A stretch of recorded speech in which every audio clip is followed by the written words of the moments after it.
पूरा जिस्म पैरों से बना हुआ नहीं है। शरीर का एक हिस्सा खत्म कर दिया जाए, इंसान इंसान नहीं रह जाएगा। हिंदुस्तान एक बेहतरीन इंसान है, इसे बेहतरीन इंसान बना रहने दिया जाना चाहिए। ये कहना चाहता हूं मैं।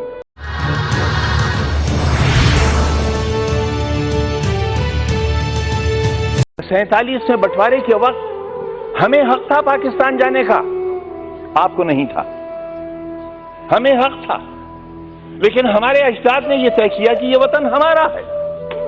हमारे अजदाद की कब्रें हैं यहां, हमारे बुजुर्गों के मज़ारात हैं यहां। जामा मस्जिद है दिल्ली की, ताजमहल है, किले हैं, हमारे बुजुर्गों की यादें हैं, और यही आज धरोहर है हमारे भारत की। वही लोग गद्दार हो गए, उन्हीं का नाम लेकर सड़कों पर मारा जाने लगा। हम अपनी मर्जी से रुके थे, हमें किसी ने जबरदस्ती नहीं रोका था। जो अपनी मर्जी से रुके उनके लिए आज ही सदन में यह कहा गया कि जो वंदे मातरम नहीं कहेगा उसे भारत में रहने का अधिकार नहीं होगा। बहस वंदे मातरम की नहीं है। मेरी बात तो सुन लें आप, मेरी बात सुन लें, हो सकता है आपको शर्मिंदगी हो। बात वंदे मातरम की नहीं है मान्यवर।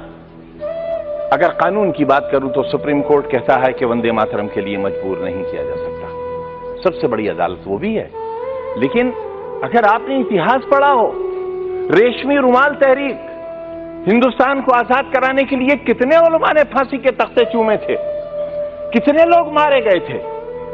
देश में न जाने कितनी मिट्टी की पहाड़ियां वो हैं जिनमें हमारी लाशें आज भी सड़ गई होंगी, लेकिन उनमें दफन नहीं। रेशमी रुमाल तहरीक में अगर आप रेशमी रुमाल की तस्वीर देखेंगे तो उस पर भारत मां की तस्वीर छपी हुई मिलेगी आपको। ये रिश्ते कब थे? ये 1942 में जब हिंदू और मुसलमान ने एक बर्तन में खाना खाया था, तब अंग्रेज को लगा था कि वो अब हिंदुस्तान में राज नहीं कर सकेगा, और 1942 से ही उसने अपना बिस्तर बांधना शुरू कर दिया था, और 1947 में हिंदुस्तान आजाद हो गया था। हम आज भी एक ही मोहल्ले में रहते हैं, एक घर में बैठते हैं, हमें किसी को एक दूसरे से डर नहीं लगता। लेकिन जब हम चुनी हुई संस्थाओं में आते हैं, जब वोट जैसी चीज हमारा मुकद्दर बनने वाली होती है, तब इंसानियत के सारे रिश्ते हमारे टूट जाते हैं। मानिए, इससे देश बहुत कमजोर हो रहा है, इससे हम बहुत कुछ खो रहे हैं। आप मुझे मजबूर तो नहीं करेंगे?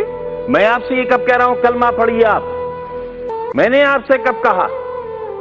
मैंने आपसे कब कहा कि कुरान की आयतें पढ़ी जाएं? यहां ये लोकतंत्र का मंदिर है, ये संविधान का मंदिर है। जो चाहे कहे, अगर मैं कहूं तो आप रोक नहीं सकते, और मैं न कहूं तो आप मुझसे जबरदस्ती नहीं कर सकते। और अगर आप जबरदस्ती कर सकते हैं तो कहिए, आप कहिए कि जबरदस्ती कहना होगा।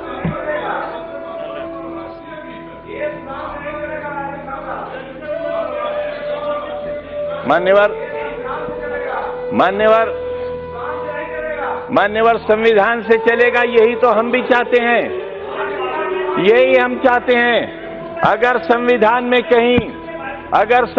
में कहीं किसी मजहबी किताब का कोई श्लोक, कोई आयत पढ़ने के लिए कहा गया हो, मैं सबसे पहला व्यक्ति होऊंगा जो इस हुक्म पर नतमस्तक करूंगा। मानो संविधान को। मैं भी यही कह रहा हूं, हमें संविधान को मानना चाहिए, और जो लोग संविधान को नहीं मानेंगे वो देश के साथ अच्छा नहीं करेंगे, क्योंकि ये देश बहरहाल सबका है। पूरा जिस्म हाथों से बना हुआ नहीं है, पूरा जिस्म पैरों से बना हुआ नहीं है। शरीर का एक हिस्सा खत्म कर दिया जाए, इंसान इंसान नहीं रह जाएगा।